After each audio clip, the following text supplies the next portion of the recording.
A very good morning to all of you. Yes, we are back with a session of error solution. So इसी solution में मैंने आपको कई तरीके के कंसेप्ट्स में करवा रहा था यहाँ पे, जिसमें आपके काफ़ी सारे पॉइंट्स को हमने कवर कराया है. सो जल्दी से अपने बुक और पेन पेपर को निकाल लें और हम इस सेशन को स्टार्ट करते हैं. लास्ट सेशन में हमने 30 क्वेश्चंस कवर कर लिए हैं यहाँ से, और जिसमें मैंने आपको एडिशनल कंसेप्ट्स भी बताए जो आपके रिलेवेंट है ग्रामर से. सो इसको आगे प्रोसीड करते हैं. सो लास्ट सेशन में जो हमारा क्वेश्चन हुआ था दैट वाज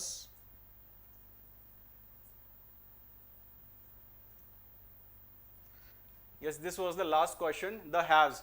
अच्छा, इसमें थोड़ा सा दोबारा से मैं आपको रिपीट करवा देता हूँ. हैव्स आपका मतलब क्या है? जिसके पास काफी सारा पैसा है, जो रिच है, उसको हैव्स बोलते हैं. और जो हैज नॉट होता है मतलब क्या होगा? जो जिसके पास कुछ नहीं है, पुअर के बारे में बात हो रही होती है, वो हैव्स नॉट नहीं होता, वो हैव नॉट्स होता है. ठीक है. अच्छा, जिन बच्चों को कंफ्यूजन है वो लास्ट सेशन को देख सकते हैं. सो क्वेश्चन नंबर 31 से हम प्रोसीड करते हैं, स्टार्ट करते हैं. जल्दी से देखिए, आपको अटेम्प्ट करना है, और कोई भी आपको कंसेप्ट सीखने को मिलता है तो please pen and paper mode के साथ इस सेशन को अटेंड करें, और जो भी चीज सीखने को मिलती है उसे नोट डाउन करना स्टार्ट कर दें. क्वेश्चन नंबर 1 जो आज हमारा रहने वाला है दैट इज गांधी जी से स्टार्ट था, या फिर इससे पहले था 31, इससे था स्टार्ट हमारा. चलो, इस क्वेश्चन नंबर 1 हमारा आ चुका है, आपके सामने प्रेजेंट है. As soon as Rahul Gandhi started his speech, there was no place in one stadium to sit. So question आप सबके सामने प्रेजेंट है. अब इसको देखो आप, इसमें क्या एरर दिख रहा है आपको? सेंटेंस का जो स्टार्टिंग है, देखो दो क्लॉज है इस समय हमारे पास. We have as soon as, and फिर इसके बाद हमने क्या यूज करा है? कॉमा यूज करके, there was no place in one stadium to sit. So sentence की शुरुआत में as soon as से है, पास्ट इंडेफिनिट में है. तो यहाँ पे हमने क्या देखा है? राहुल गांधी जी के बारे में बात हो रहा है. स्टार्टेड हिज स्पीच, उन्होंने क्या करी? अपनी स्पीच को स्टार्ट करा. There was no room in one stadium to sit. तो यहाँ पे जो बात बोली जा रही है ये पास्ट इंडेफिनिट में, फॉर्मेशन में तो हमें कोई एरर नहीं मिल रहा है. बट यहाँ पे जो आपका एरर आ चुका है, error is in no place. आपका एरर किस में आया है? नो प्लेस में आया है. यहाँ पे हम नो प्लेस के जगह हम यूज करने वाले हैं नो रूम यूज करेंगे. यहाँ पे नो रूम यूज करेंगे. देखो, एक कंसेप्ट है, एक पॉइंट है, मैं आपको बता देता हूँ. देखो, जब भी बात होगी कहीं पे आपके जाने की, और जहाँ पे आप स्पेस ऑक्यूपाई कर रहे होंगे, मान लो कि आप किसी क्लास में एंटर करते हो और वहाँ पे क्लास में बैठने के लिए आपके पास जगह नहीं है. सो आप ऐसे नहीं बोल सकते there is no space for us.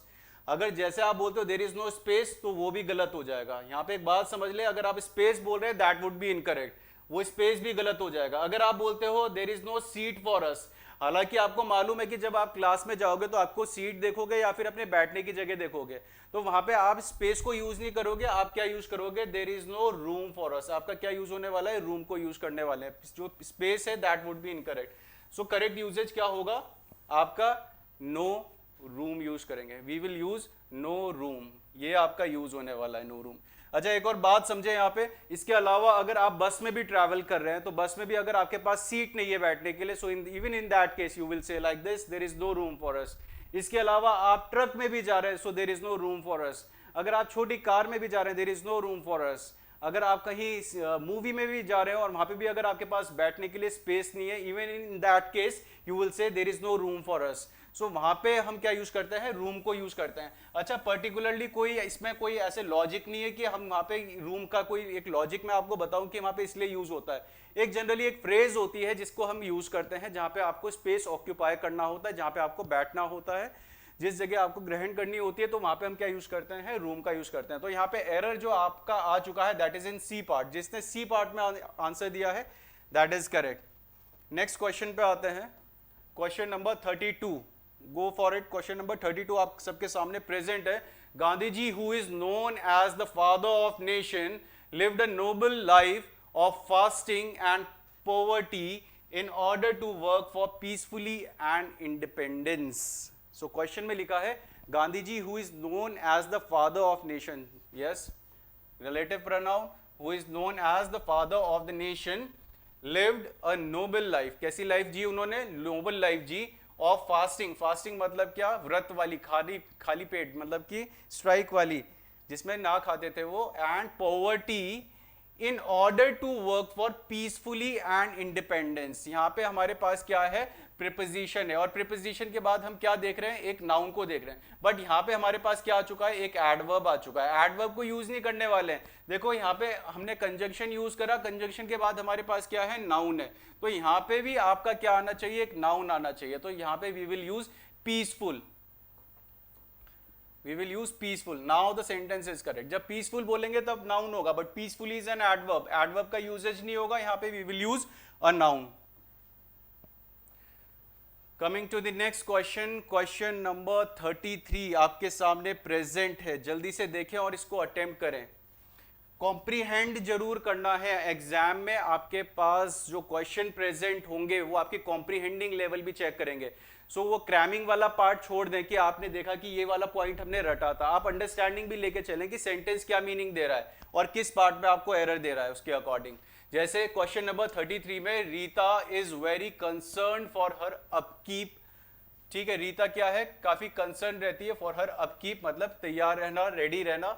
And always uses a fine quality of shampoo, और क्या यूज करती है, फाइन क्वालिटी ऑफ शैम्पू। यहां तक हमें कोई एरर नहीं मिला है। So her hairs are black and attractive, जिससे कि क्या रहे, उसके हेयर जो है वो ब्लैक और अट्रैक्टिव रहे। देखो मैंने आपको एक बात बताई थी बेटा, फिर से दोबारा एक बात बता देता हूं। आपके कुछ एब्स्ट्रैक्ट नाउन होते हैं, और या फिर मैंने आपको कुछ ग्रुप बताए थे जो नाउन के यूज होते हैं, या फिर मैंने आपको मटीरियल नाउन बताए थे जो आपके यूज होते हैं एज अ अनकाउंटेबल नाउन। क्या से बताए थे मैंने आपको, अनकाउंटेबल नाउन। और जब भी अनकाउंटेबल नाउन का यूजेज होगा, always remember we can never pluralize them.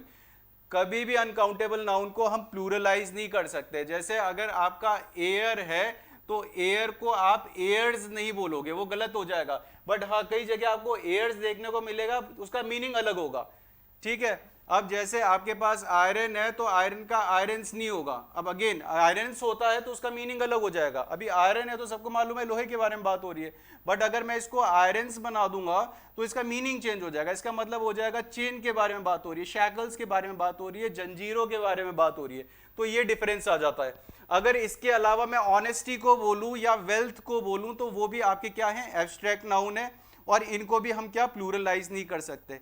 इसके साथ साथ अगर हम बात करें हेयर की, हेयर आपका किस में आता है, अनकाउंटेबल नाउन के ग्रुप में आता है। जब अनकाउंटेबल नाउन के ग्रुप में आएगा तो ये भी आपका प्लूरलाइज नहीं होगा। मतलब अगर आपने हेयर्स देखा है दैट वुड बी इनकरेक्ट। ठीक है, अच्छा इसके अलावा अगर हम कोई ग्रुप का और अदर पार्ट भी देखते हैं तो अगर उसमें भी एस दिखेगा तो वो भी गलत हो जाएगा। फॉर एग्जाम्पल अगर यहाँ पे हमने हेयर यूज करा है, अगर मैं आपके सामने मनी भी लिख देता हूँ, यहाँ पे स्टार भी लिख देता हूँ, सबसे ज्यादा कंफ्यूजन इसी में होती है। डिफरेंस होता है इन सब में। अगर मनी के बारे में बात करें तो मनी का भी आप मनीज नहीं बोल सकते, ये भी गलत हो जाएगा। ठीक है, अब मनीज को कई जगह कई बुक कंटेक्स्ट में सही भी बताती है, बट अगेन उसमें मीनिंग चेंज होता है। जब हम ग्रामर के कंटेक्स्ट में बात करेंगे तो यहाँ पे आपका मनीज नहीं होने वाला है। ठीक है, मनी क्योंकि अनकाउंटेबल नाउन है। कई बुक्स क्या बोलती हैं, जब काफी सारी कंट्रीज की करेंसी के बारे में बात हो रही हो, so in that case we can use monies. मतलब कि अगर रुपीज के बारे में भी बात हो रही है, आपका डॉलर के बारे में भी बात हो रही है, रूबल के बारे में भी बात हो रही है, तो उस वाले केस में आप क्या यूज करते हो, मनीज यूज करते हो। बट अगर एक ही करेंसी के बारे में बात हो रही है और उसके वहां पे मीडियम ऑफ एक्सचेंज के बारे में बात हो रही है, जिसमें कि मतलब हम आदान प्रदान करते हैं जब खरीदते हैं, तो उस समय आप कभी मनीज नहीं यूज कर सकते। तो यहाँ पर भी इसका एस नहीं यूज होगा।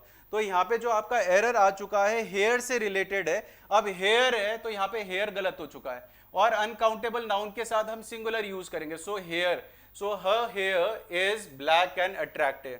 तो ये फॉर्मेशन आपकी होगी जिसके अकॉर्डिंग आपके पास एरर प्रेजेंट था। I hope everybody is getting what I am trying to say over here. अच्छा एक और बात समझ लें, कई जगह आपकी एक अंडरस्टैंडिंग भी मैं दे देता हूं। चलो ये तो हमने बुक वाली भी बात कर रहे हैं कि बुक में आप हर जगह देखने को मिल जाएगा कि बुक में हेयर है तो हेयर्स यूज नहीं करते क्योंकि अनकाउंटेबल होता है। बट एक अंडरस्टैंडिंग मैं एडिशनल और आपको दे देता हूं यहाँ पे। अगर हेयर का यूज हो रहा है, एक बात समझ लें, अगर हेयर का यूज हो रहा है तो ये अनकाउंटेबल है। ठीक है, आपने हर जगह सीखा है। बट कई बार आप ये भी समझें कि हेयर का अनकाउंटेबल तो बोला, बट डिफरेंस होता है अगर हम किसी को काउंटेबल बोले, मतलब जिसको हम काउंट कर सकते हैं। अगर अनकाउंटेबल बोले तो ये क्या हो जाएगा आपका, जिनको काउंट नहीं कर सकते इनको काउंट कर सकते, इनको काउंट नहीं कर सकते। एक आपका काउंटलेस भी होता है, क्या होता है, काउंटलेस भी होता है। तो इसीलिए आपका अनकाउंटेबल के साथ साथ हेयर को काउंटलेस पार्ट में भी बोला जाता है। किसमें, काउंटलेस पार्ट में भी बोला जाता है। मतलब कि अगर देखो, अगर मैं यहाँ पे मिल्क के बारे में बात कर रहा हूँ या वाटर के बारे में बात कर रहा हूँ, मान लो इसमें मिल्क है, अगर मैं मिल्क गिराऊं तो मिल्क को आप काउंट नहीं कर सकते। बट अगर मेरे हाथ में 2-3 बाल हैं और मैं उनको गिराऊं तो आप काउंट कर लोगे, सर 2-3 वहां पे बाल गिरे हैं। और बाल को उस समय जब आप काउंटेबल कंटेक्स्ट में लेके जाओगे, so in that case you can use hairs. वैसे जनरली हम क्या बोलते हैं, अगर हम प्लूरलाइज कर रहे होते हैं तो 5 स्ट्रैंड्स ऑफ हेयर, मतलब कि 5 स्ट्रैंड्स के बारे में बात बोल दी है। बट अगर किसी के आपको किसी के सर में 4 बाल सफेद दिख रहे हैं, मान लो 4 बाल आपको सफेद दिखे, तो आप कैसे यूज कर सकते हो कि 5 ग्रे हेयर्स। सफेद बालों को क्या बोला जाता है, ग्रे बोला जाता है। सो 5 ग्रे हेयर्स ऐसे भी यूज हो सकता है। तो सारे कंटेक्स्ट में आपको बता रहा हूं, सो इनको भी आप कोरिलेट रखें, अपने अंडरस्टैंडिंग पे रखें। मतलब कि एक प्री डिटरमाइंड थॉट्स लेके ना चलें कि आपने ये चीज सीखी है तो सारी की सारी वही सही है। आपको अपनी एप्लीकेशन और अपनी अंडरस्टैंडिंग के अकॉर्डिंग अटेम्प्ट करना है एग्जाम में, जो आपके पास सेंटेंस प्रेजेंट होगा।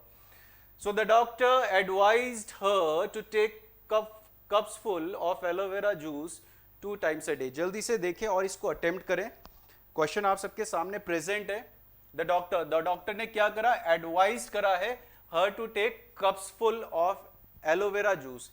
मतलब किस चीज का जूस, एलोवेरा जूस का 2 times a day। यहां तक हमें कोई एरर नहीं मिला और यहां तक कई स्टूडेंट्स को लग रहा होगा कि सेंटेंस जो है वो सही है।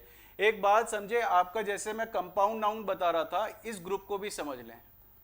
और ये जो ग्रुप होने वाला है वेरी इंपॉर्टेंट ग्रुप है। इस पे आपके पास कई बार एग्जाम में एरर्स आते हैं और कई बार आ चुके हैं मल्टीपल एग्जाम में, चाहे वो आपका IBPS एग्जाम हो, चाहे वो UPSC हो या फिर SSC हो।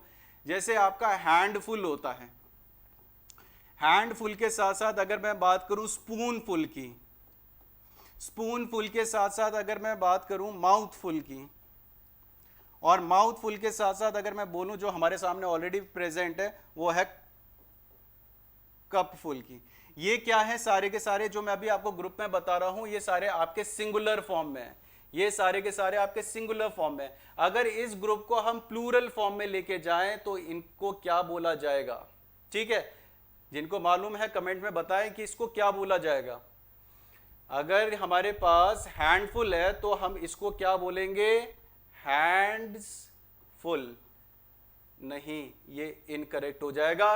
सो वी विल करेक्ट इट। हम कैसे यूज करेंगे, हैंड फुल्स यूज करेंगे। देखो प्लूरलाइज वाली बात समझ लो, यहां पे ये जो वर्ड यूज करा जा रहा है ये कोई कंपाउंड नाउन नहीं है। ये कंपाउंड नाउन नहीं है। जैसे मैंने आपको कंपाउंड नाउन बताया था, जैसे कि आपका सिस्टर इन लॉ होता है। देख लो यहां पे, ध्यान से देखना सब। अगर सिस्टर इन लॉ के बारे में बात हो रही है तो मैंने एक बात बोली थी कि सिस्टर इन लॉज नहीं बोलते प्लूरलाइज करते हुए, हम क्या बोलते हैं, सिस्टर्स इन लॉ। हम क्या बोलते हैं, सिस्टर्स इन लॉ। इसको प्रिंसिपल वर्ड को क्या करते हैं, हम प्लूरलाइज करते हैं। जो हमारे पास प्रिंसिपल वर्ड होता है उसको प्लूरलाइज करते हैं। जैसे मदर इन लॉ, तो मैंने आपको क्या बताया था, mothers in law. Major general, so major generals. Attorney general, attorneys general. ठीक है, तो ये सारी की सारी फॉर्मेशन अगर जिन्होंने नहीं देखा है तो इससे पहले वाले सेशन में उसमें आप देख सकते हैं। बट यहां पे डिफरेंस क्या आ जाएगा, ये कंपाउंड नाउन है, कई वर्ड से जुड़ के बना हुआ है। बट इसका जो कंटेक्स्ट होता है, ये कंटेक्स्ट ये बोलता है ये 2 वर्ड से जुड़ के नहीं बना है। ये बोलता है ये अपने आप में एक बात के बारे में बात हो रहा है, मुट्ठी भर के बारे में बात हो रही है। अब जब मुट्ठी भर के बारे में बात हो रही है तो इसमें प्रिंसिपल वर्ड को तो हम देखेंगे नहीं कि हमने देखा कि इसमें यार प्रिंसिपल वर्ड तो हमारे पास क्या है, हैंड है यार, इंपॉर्टेंट वाला, इसको प्लूरलाइज करते हैं। ये गलती हो जाती है। हम प्लूरलाइज करेंगे तो कंप्लीट कंटेक्स्ट में करेंगे। So handfuls is correct. Now the word is correct, handfuls. अब सेम गोज फॉर दिस, यहां पे स्पूनफुल है, so we will correct it. हम क्या यूज करने वाले हैं, स्पून फुल्स को यूज करेंगे।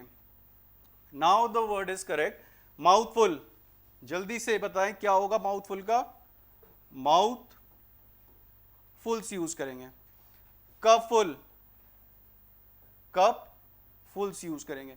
तो ये आपका प्लूरलाइज होगा। So I hope everybody is getting what I am trying to say over here and whatever I am giving you over here. यहाँ पे कप्स फुल यूज करा है तो कप्स फुल गलत हो चुका है, इसी कंटेक्स्ट में हम क्या यूज करेंगे, कप फुल्स यूज करेंगे। So your answer is B, B is the correct answer. जिस जिस स्टूडेंट ने बी बोला है, B is the correct answer. Question number 35, question number 35, go for it, जल्दी से देखें। इसमें इसके आंसर आप सबके कमेंट में दिखने चाहिए। Games and sports are very essential. जो गेम्स हैं और स्पोर्ट्स हैं वो क्या है, काफी एसेंशियल है, बहुत ही जरूरी है for the developments of a body and mind. ठीक है, अब जिन स्टूडेंट्स ने पहला सेशन अटेंड किया है ना, तो उनको क्लियर हो गया होगा। यहां पे डेवलपमेंट्स यूज कर दिया, डेवलपमेंट्स यूज करा है, दिस इज इनकरेक्ट। हम क्या यूज करेंगे, डेवलपमेंट। अभी थोड़ी देर पहले भी बोला एब्स्ट्रैक्ट नाउन है, आपका मटेरियल नाउन है, आपका कुछ ग्रुप मैंने आपको बताए थे, उनमें कभी हम प्लूरलाइज नहीं कर सकते। तो यहाँ पे आपका डेवलपमेंट यूज होगा, ना कि developments. Next question, question number 37, answer कर दें इसका जल्दी से, सबके कमेंट में आंसर आने चाहिए। The life of the rich is not in many ways as peaceful as that of the poor. The life of the rich, मैंने कल को एक बात बताई थी आप सबको, कुछ आपके ऐसे एडजेक्टिव्स होते हैं जिनके आगे जैसे हम डेफिनेट आर्टिकल लगाते हैं वो अपने आप में एक नाउन बन जाते हैं। अब द रिच बोला तो मतलब किसके बारे में बात हो रही है, रिच पीपल के बारे में बात हो रही है, अमीर लोगों के बारे में बात हो रही है, सबको कवर कर दिया है। अगर द पुअर बोलेंगे तो सारे गरीब लोगों के बारे में बात हो रही होगी। So the life of the rich is not in many ways as peaceful as that of the poors. यहां पे एरर जो आपका आ चुका है वो सी पार्ट में आ चुका है, यहां पे द पुअर्स नहीं बोलेंगे। अभी थोड़ी देर पहले ही मैंने आपको बताया द रिच मतलब क्या हो गया, रिच पीपल के बारे में बात हो रही है। वैसे ही आपका जब द पुअर यूज होगा तो पुअर किसके बारे में बताएगा, पुअर पीपल के बारे में बात बताएगा, गरीब लोगों के बारे में बात बताएगा। तो आपका फॉर्मेशन क्या होगा, ये होगा। हम क्या यूज करेंगे, पुअर पीपल, द पुअर को यूज करेंगे। एपोस्ट्रॉफी, यहाँ पे पोजीशन वाले के बारे में बात थोड़ी ना हो रही है कि हम किसी के बारे में बात बोल रहे हैं कि यहाँ पे गौरव है और गौरव क्या प्रोजेक्ट है, ये वाला पोजीशन के बारे में बात नहीं हो रही है। तो इसलिए आपका ये वाला जो एपोस्ट्रॉफी यूज करा गया है ये इनकरेक्ट है। सो करेक्ट आप क्या यूज करेंगे, द पुअर यूज करेंगे। नेक्स्ट क्वेश्चन पे आते हैं, क्वेश्चन नंबर 38। क्वेश्चन नंबर 38 आप सबके सामने प्रेजेंट है, जल्दी से देखें और इसका आंसर बताएं क्या होगा। That is, he received timely support from his elder brother who had been working abroad for the last 6 years. ठीक है, बहुत सिंपल सा एरर है। He received, क्या रिसीव मिल रहा था उसे, टाइमली सपोर्ट मिल रहा था। टाइमली सपोर्ट, टाइमली सपोर्ट, अच्छा सपोर्ट वर्ब की तरह भी यूज करते हैं और आपका एक नाउन की तरह भी यूज करा जाता है। ये आपको समझना है कंटेक्स्ट क्या चल रहा है। कभी भी किसी को कॉम्प्रीहेंड करना है कोई भी सेंटेंस, तो उसको स्क्रैम्बल कर दो, उसको तोड़ दो और तोड़ के समझने लग जाओ। अगर यहाँ पे हम समझते हैं हमारे पास क्या है, ही क्या है, सब्जेक्ट, यहाँ पे रिसीव्ड यूज करा है, वर्ब की सेकंड फॉर्म यूज करी है, मतलब पास्ट इंडेफिनिट टेंस, मतलब सिंपल पास्ट के बारे में बात हो रही है। फिर इसके बाद हमने क्या देखा, टाइमली देखा, फिर इसके बाद देखा सपोर्ट देखा, फिर इसके बाद देखा हमने प्रीपोजिशन देखा। बट अगर इसके कंटेक्स्ट में लेके जाए सपोर्ट, तो हमें मालूम है कि वर्ब होता है कि सपोर्ट, सपोर्टेड, सपोर्टेड, वर्ब की सेकंड फॉर्म, थर्ड फॉर्म। यहाँ पे सपोर्ट को जो यूज करा गया है एज अ नाउन यूज करा गया है। और अगर नाउन है तो उसको टाइमली कैसा सपोर्ट दिया गया है, टाइमली सपोर्ट दिया गया है। तो यहाँ पे timely is an adjective. So आपका फॉर्मेशन इस तरीके से जा रहा है, we have subject, we have verb second form, then we have adjective, then we have noun, from. अब फ्रॉम के बाद हमारे पास ऑलरेडी एक नाउन ही आएगा, प्रीपोजिशन है, उसके बाद ऑब्जेक्ट आता है, तो ऑब्जेक्ट भी किस में होगा, एक नाउन में होगा। सो इसीलिए हमारे पास एक नाउन भी है यहाँ पे। हिज एल्डर ब्रदर हु जिसके बारे में बात हो रही, हु हैड बीन, क्या कर रहा था, हु हैड बीन वर्किंग कहां पे वर्क कर रहा था, अब्रॉड, अब्रॉड वर्क कर रहा था, किसी दूसरे देश में वर्क कर रहा था, फॉर द लास्ट 6 ईयर नहीं होगा, लास्ट 6 स्टूडेंट्स, 6 बॉयज, 6 पेंसिल्स। बात समझ में आ रही है। तो यहां पे आपका ईयर यूज नहीं करेंगे, हम ईयर्स यूज करेंगे। तो कॉम्प्रीहेंडिंग आपकी इस तरीके से जाएगी। आपको ग्रामेटिकल कंटेक्स्ट में एरर को डिटेक्ट करना है तो आपका कॉम्प्रीहेंडिंग लेवल कुछ इस तरीके से होना चाहिए कि यहाँ पे कंटेक्स्ट क्या जा रहा है, ये सपोर्ट यूज करा है तो नाउन है, एडजेक्टिव नहीं है। अगर जो स्टूडेंट इस तरीके से अंडरस्टैंड करके अटेम्प्ट करते हैं वो कभी एग्जाम में एरर नहीं करते हैं। बट अगर कोई स्टूडेंट ऐसा है जो बिल्कुल रटा हुआ है, जिसने सीखा है कि यार नाउन हो, ये तो नाउन ही होता है, ये तो वर्ब ही होता है, वो कहीं ना किसी पार्ट में एरर कर देता है। तो इसीलिए जो आपकी नॉलेज होनी चाहिए, एक थॉरो नॉलेज होनी चाहिए, जिसमें आपके पास कंसेप्ट्स के साथ साथ आपकी अंडरस्टैंडिंग भी होनी चाहिए कि जो आपका एग्जामिनर है वो आपके सामने प्रेजेंट कर रहा है तो क्वेश्चन वो किस तरीके के हैं, किस लेवल के हैं और किस कंटेक्स्ट में है। So next question, question number 39, जल्दी से देखें, इसका कंटेक्स्ट समझें और इस समय क्या बोलना चाह रहा है ये स्टेटमेंट हमें। Keeping in view the publics demand, ठीक है, चलो इतने पार्ट में ही कईयों को एरर मिल चुका होगा। The company had declared, company ने क्या करा, has declared to improve the quality and lower क्या करना है उन्हें, the prices of its products and the prices of its products. Error कहां पे है, यहां जल्दी से बताएं, कहां कहां दिख रहा है सबको एरर।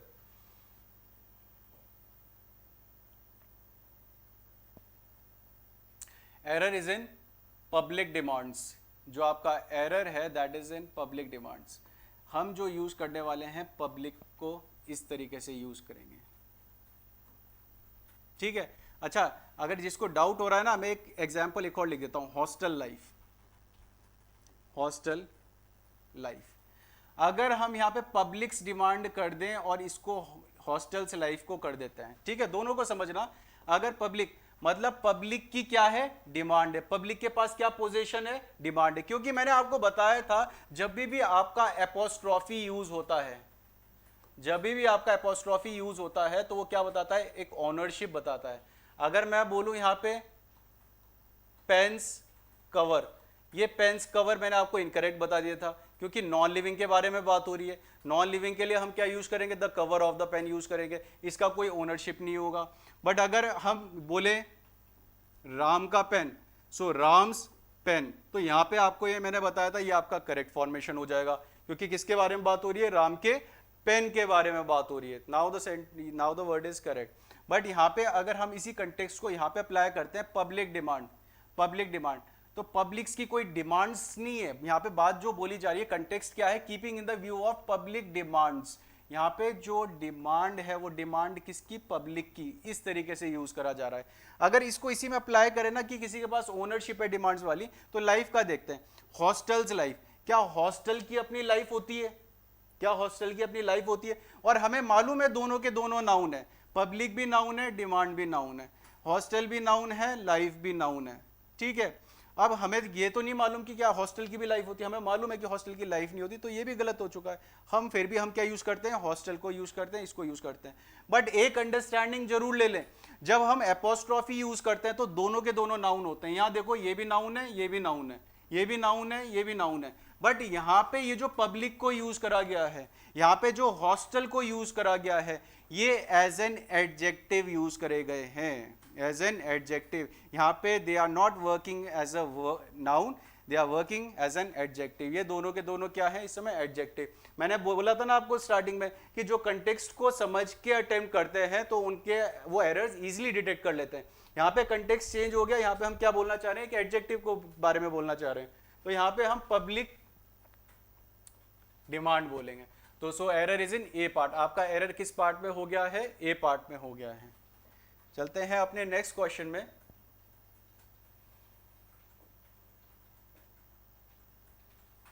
क्वेश्चन नंबर 40,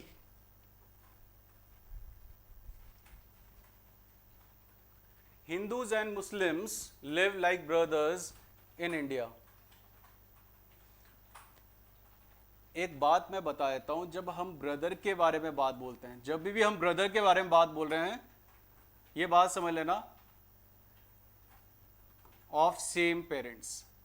हम किसके बारे में बात कर रहे होते हैं, bond of same parents. Same parents के जब बच्चे होते हैं, भाई होते हैं, तो हम क्या बोलते हैं, ब्रदर बोलते हैं। बट अगर हम ब्रेथरेन बोल रहे हैं,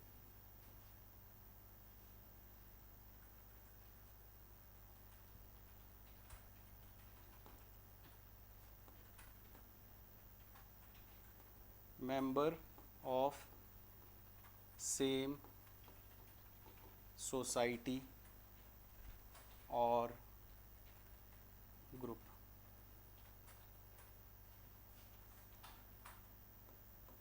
ब्रेथरेन,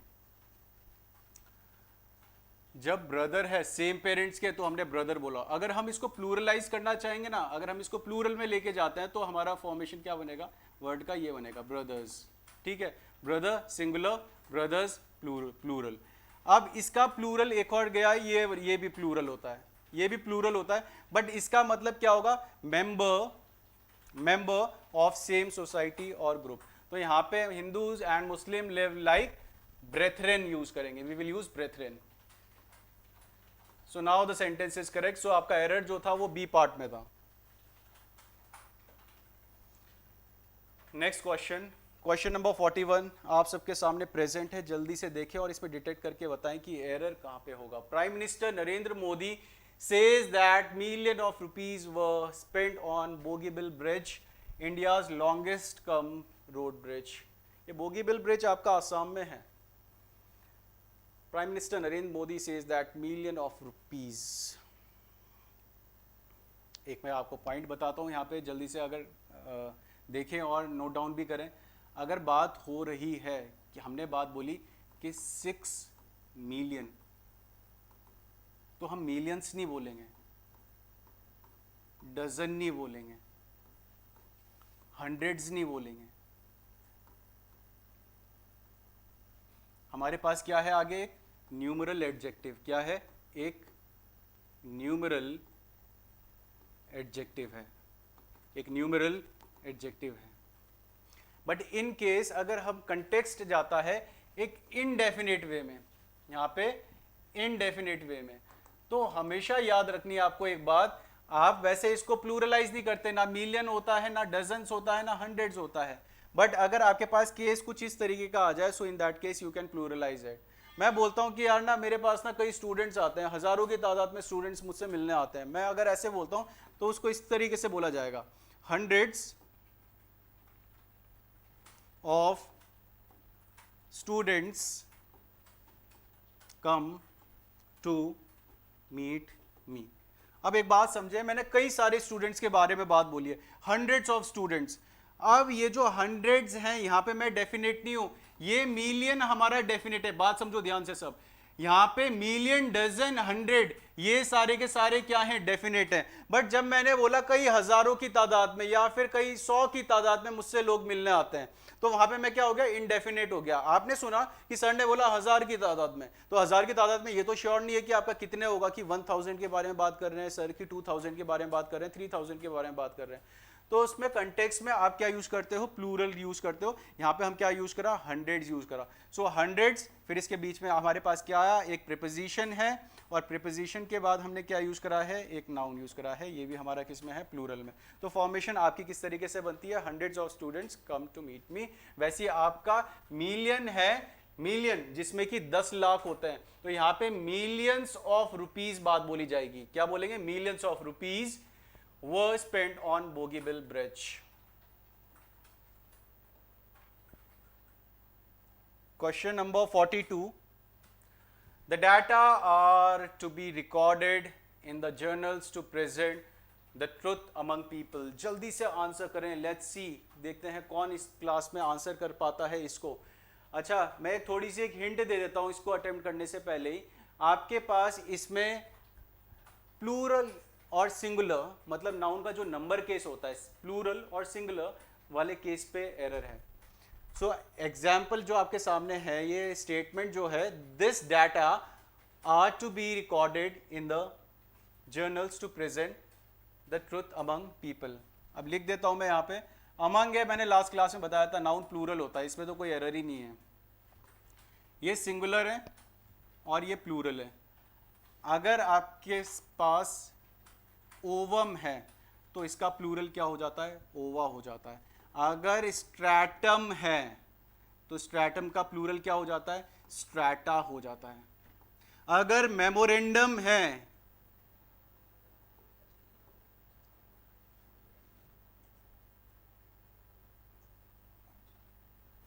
तो इसका मेमोरेंडा हो जाता है। ये आपकी फॉर्मेशंस होती हैं। तो यहाँ पे हमारे पास क्या है, अगर डाटा है इसका भी देख लो, अगर हमारे पास सिंगुलर है तो डाटम है, अगर प्लूरल है सो वी हैव डाटा। जब डाटा के बारे में बात कर रहे हैं so that means we are talking about plural, but अगर डाटम बोल रहे हैं तो वो क्या है, सिंगुलर। अब यहाँ पे हमें मालूम है डाटा क्या है, प्लूरल है, डाटा इज प्लूरल। जब ये प्लूरल है तो इसके साथ आर जो यूज करा गया है वो भी करेक्ट है, बट दिस जो एक डिमॉन्स्ट्रेटिव एडजेक्टिव की तरह यूज करा गया है, demonstrative, this, that, these, those, demonstrative adjective की तरह यूज करा गया, ये सिंगुलर आ चुका है, मतलब क्या, कॉन्ट्राडिक्शन आ चुका है। तो यहां पे हम दिस यूज नहीं करेंगे, हम इसको क्या यूज करने वाले हैं, दीज यूज करेंगे। Now the formation is correct, these data are to be recorded in the journals to present the truth among people.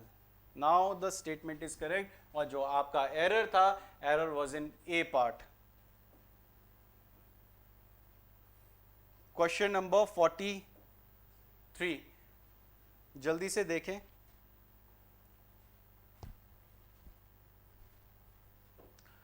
जबकि ऑल्दो शी हैज स्टडीड, ठीक है, क्या studied, English for almost a year, she has yet to learn alphabets, ठीक है।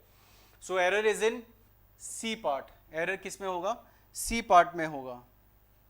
क्यों होगा, क्योंकि यहां पे हमने अल्फाबेट्स यूज कर दिया। अल्फाबेट के बारे में जब बात हो रही है, मतलब किसके बारे में बात हो रही होती है, we are talking about 26 letters, we are talking about 26 letters. अब ये लेटर है, ये लेटर है, ये लेटर है, ये लेटर, सॉरी 26 लेटर के बारे में बात हो रही है, 26 लेटर के बारे में बात हो रही है। अब 26 लेटर क्या, A B C D, but अगर कलेक्टिवली उन सब के बारे में बात करें, जब कलेक्टिवली ग्रुप के बारे में बात करें तब हम अल्फाबेट बोलते हैं। तो यहाँ पे अल्फाबेट्स नहीं हो सकता, यहाँ पे इसका अल्फाबेट्स इनकरेक्ट हो चुका है, we will use alphabet, we will use alphabet. Question number 44, the gentry of a colony was invited to attend the meeting। Error आपका जेंट्री वाले केस में आ चुका है, ठीक है। पीपल ऑफ हाई क्लास को बोलते हैं, जेंट्री जो होता है लोगों के लिए ही बोलते हैं, पीपल ऑफ हाई क्लास, मतलब पीपल के बारे में बात हो रही है, किसके बारे में बात हो रही है, पीपल के बारे में बात हो रही है। So the gentry of preposition a colony was नहीं, इसके अकॉर्डिंग यूज होगा ना, उसके अकॉर्डिंग, कॉलोनी के अकॉर्डिंग यूज नहीं कर रहे हम यहाँ पे, इसके अकॉर्डिंग, क्योंकि प्रीपोजिशन के बाद वी यूज एन ऑब्जेक्ट, और प्रीपोजिशन से पहले जो आपका फॉर्मेशन बन रहा है वो सब्जेक्ट का बन रहा है। आपका जो वर्ब का फॉर्मेशन यूज होता है वो किसके अकॉर्डिंग होता है, सब्जेक्ट के अकॉर्डिंग होता है। तो यहाँ पे हम वॉज नहीं यूज करेंगे, हम क्या यूज करेंगे, वर्ब का यूज करेंगे। Now the sentence is correct, और जो आपका एरर था, error was in B part. Next question,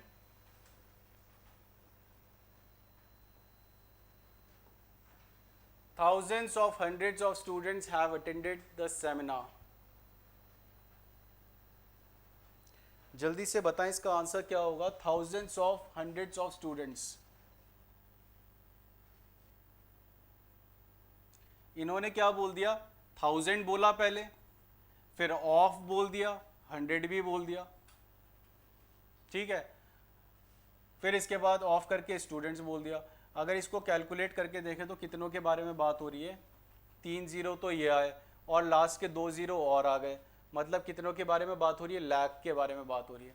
अगर मैं इसको ना बोलता हूं चलो यार जोड़ के बना देते हैं, अगर इसको जोड़ के बना दे तो हमारा सेंटेंस कैसे भी सही हो सकता है, lakhs of students, lakhs of students भी सही हो सकता है। देखो यहाँ पे मैथ्स भी लग गई हमारी, लैक्स ऑफ स्टूडेंट भी हमारा सही हो सकता है, क्योंकि हमने क्या बोला कि 1000 था हमारे पास, 1000 लिया, फिर इंटू करा हमने 100 को, और इसको क्या बना दिया हमने, 1 लाख बना दिया। सो लैक्स ऑफ स्टूडेंट भी करेक्ट हो जाएगा, क्योंकि हमारा लैक भी जो है ना अभी इनडेफिनेट में, हमें नहीं मालूम कितने लाख, 1 लाख, 2 लाख, 3 लाख, 4 लाख, 100 लाख, 50 लाख, 60 लाख, 70 लाख, जितने भी है।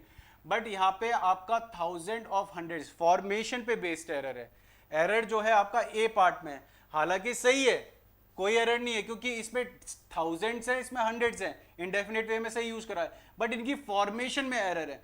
जब फॉर्मेशन बनती है आपकी छोटे से ऊपर की तरफ जाते हैं, छोटे से ऊपर की तरफ जाते हैं कैलकुलेशन में, तो यहाँ पे आपका क्या यूज करा जाएगा, हंड्रेड्स पहले यूज होगा, we will use hundreds, then we will use thousands. So अब इस तरीके से आपका जो मैंने आपके सामने सेंटेंस प्रेजेंट किया है, hundreds of thousands of students have attended the seminar, so now the sentence is correct। अब इस समय सेंटेंस में आपका कोई एरर नहीं है, बस सिंपल सा एक एरर था, आपको पहले 100 को यूज करना था, फिर 1000 को यूज करना था, फिर इसके बाद आगे मिलियन होता तो उसको फॉर्मेशन को यूज करते हैं। Clear?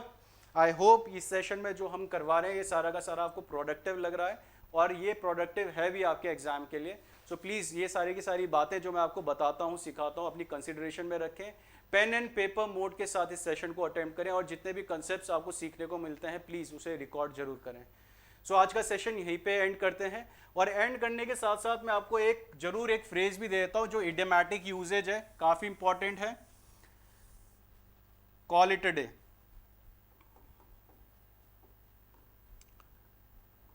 Call it a day is idiomatic phrase. इसका मतलब होता है टू एंड अ सेशन। लिख भी देता हूं मैं, टू एंड अ सेशन। किसी सेशन को एंड करने के लिए हम क्या बोलते हैं, call it a day. So let's call it a day. Have a nice day everyone.